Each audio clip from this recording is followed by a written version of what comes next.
বিজেপির সভায় তৃণমূলের হামলার অভিযোগে প্রতিবাদে দিনহাটা কোচবিহার সড়কের ভেটাগুড়িতে পদ অবরোধ করল বিজেপি। শনিবার সন্ধ্যায় এই অবরোধ শুরু হয়। অবশেষে পুলিশের আশ্বাসে ঘণ্টা দুয়েক পর অবরোধ উঠে যায়।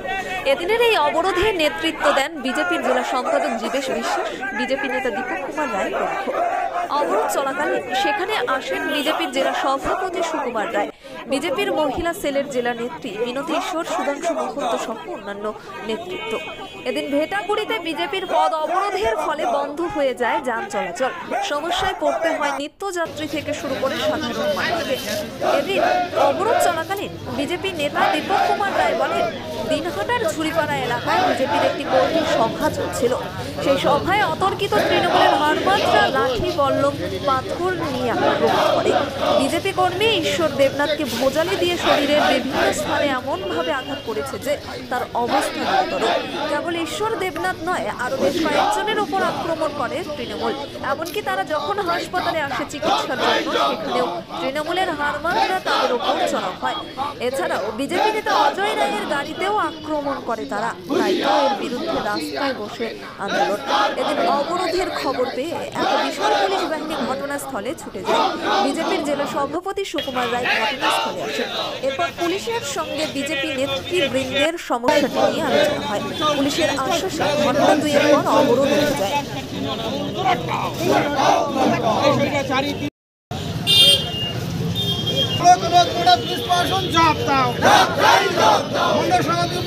হামলাকারী তৃণমূল হারমাত্রা অবলম্বনে গ্রেফতার করতে হবে। হামলাকারী তৃণমূল হারমাত্রা অবলম্বনে গ্রেফতার করতে হবে। হামলাকারী তৃণমূল গ্রেফতার করতে হবে। চলবে, গ্রেফতার না হলে আমাদের আন্দোলন চলছেই চলবে।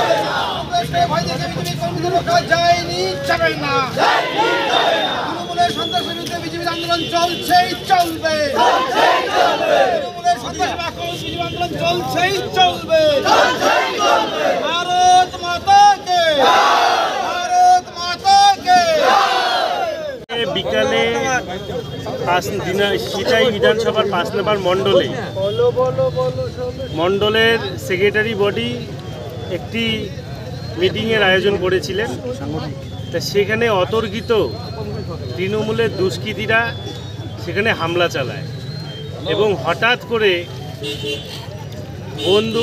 বন্দুক সহকারে এই আক্রমণ আমাদের উপরে তৃণমূল চালায় এবং ভোজালি দিয়ে আমাদের মণ্ডল সভাপতিকে শরীরের বিভিন্ন জায়গায় আঘাত করেছে এবং মাথার পিছনে এমন দুটি আঘাত করেছে যে আমাদের মণ্ডল সভাপতি মাননীয় ঈশ্বরদা বাঁচবে না মারা যাবে এর কোনো ঠিক নেই।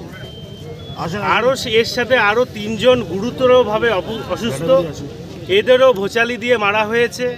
কাউকে মাথায় আঘাত করা হয়েছে, কাউকে ঘাড়ে আঘাত করা হয়েছে। একটু আগে আমি দিনাটা হসপিটালে গিয়ে ঈশ্বরদার পরিস্থিতি এতটাই ভয়াবহ ছিল যে আমার দেখে শরীর কাঁপছিল। সঙ্গে সঙ্গে আমি ডাক্তারের সাথে কথা বললাম। ডাক্তার বলল যে এই অবস্থায় এই পেশেন্টকে আমরা রিস্ক নিতে পারবো না, যে কোনো সময় ঈশ্বরদার জীবনহানিও হতে পারে। সঙ্গে সঙ্গে ঈশ্বরদাকে কোচবিহারের বড় হাসপাতালে, বড় নার্সিংহোমে রেফার করা হলো। এখন উপরের ডাক্তাররা দেখছে, জানি না ওনার কি সামনের দিনে অবস্থা হবে। আমাদের জেলা সভাপতি এখানে একটু পরে চলে আসবে। দেখা যাক পুলিশ প্রশাসন কি ব্যবস্থা নেয়। তবে এখনও পর্যন্ত পুলিশ প্রশাসনের ভূমিকা দেখে আমরা সত্যি মর্মাহত। আপনার নাম? আমার নাম জীবেশ চন্দ্র বিশ্বাস। আমি কোচবিহার জেলা সম্পাদক এবং দিনাটা বিধানসভার কনভেনার। সভাপতি ঈশ্বর দেবনাথের বাসভবনে একটি সাংগঠনিক বৈঠক ছিল। এটা আমাদের আভ্যন্তরীণ বৈঠক। অতর্কিতে তৃণমূলের হারমাত বাহিনী সেই মিটিংয়ের উপর চড়াও হয়, একেবারে আগ্নেয়াস্ত্র, লাঠি, তীর, বাটুল এই সমস্ত নিয়ে। আমাদের লোকজন ছত্রভঙ্গ হয়ে যায় স্বাভাবিক কারণে, ভয়ে।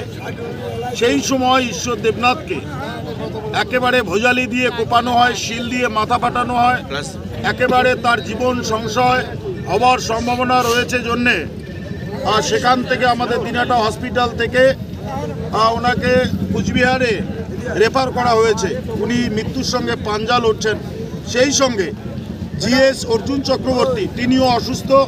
আমরা দেখা করে এলাম, ডাক্তারবাবু বললেন তাকেও হয়তো রেফার করবেন। এছাড়াও ওখানকার এক পঞ্চায়েত সদস্য তাপস বর্মন, তার উপরেও আঘাত করা হয়েছে। এটা আজকের ঘটনা। গত কয়েকদিন আগে আপনারা জানেন গোসানিমারির একটা জায়গা আছে 2 নং অঞ্চল, তার গ্রাম পঞ্চায়েত সদস্য নলধন্দরা গ্রাম, তার পঞ্চায়েত সদস্য মিঠুন বর্মনকে গুলি করা হয় এবং তার বৌদিকে পাথর দিয়ে আঘাত করা হয়, মাথা ফাটে। আমরা সমস্ত ঘটনাই প্রশাসনকে জানিয়েছি, কিন্তু আমাদের দুর্ভাগ্য প্রশাসনের যে ভূমিকা নেওয়া প্রয়োজন সেই ভূমিকা এখনো পর্যন্ত আমরা দেখতে পাইনি। অত্যন্ত পরিতাপের বিষয়, আজকে যখন আহত তাপস বর্মন, অর্জুন চক্রবর্তী এবং মৃতপ্রায় ঈশ্বর দেবনাথকে হসপিটালে নিয়ে আসা হয়, সেই সময়েও তৃণমূলের হারমাদরা যাতে আমাদের রুগীরা ট্রিটমেন্ট না নিতে আসতে পারে তার জন্য সেখানটায়ও তারা চড়াও হয়। আমি শুনলাম আমাদের জেলা সম্পাদক বুড়াদার অর্থাৎ অজয় রায়ের গাড়ি দিয়েও আঘাত করবার একটা প্রচেষ্টা হয়। আমরা বিজেপির পক্ষ থেকে ধিক্কার জানাই। আজকে গোটা বাংলায় তৃণমূলের এই নৈরাজ্য, বিশেষ করে আমাদের কুচবিহার জেলায় বিজেপির উপর যে আক্রমণ, এটা পশ্চিমবাংলা তথা আমাদের কুচবিহারের মানুষ মেনে নেবে না। বিজেপির জন্য রাস্তায় আছে, রাস্তায় থাকবে। This channel does not promote or promotion any illegal activities. All content provided by this channel is meant only for educational purpose only. National fame অ্যাওয়ার্ডে সম্মানিত দিনহাটার ইংরেজি মাধ্যম স্কুল শেমরক ফ্লোরেট। শিশু বন্ধুত্বপূর্ণ পরিবেশ বান্ধব এই স্কুলে ইংরেজি শেখার ওপর বিশেষ নজর। An idea school to make the students ideal. Gothuli Bazar, Dinhata. ইংরেজি শেখার ওপর বিশেষ নজর দেওয়া হয়। Shamrock floret school, গথুলি Bazar, Dinhata.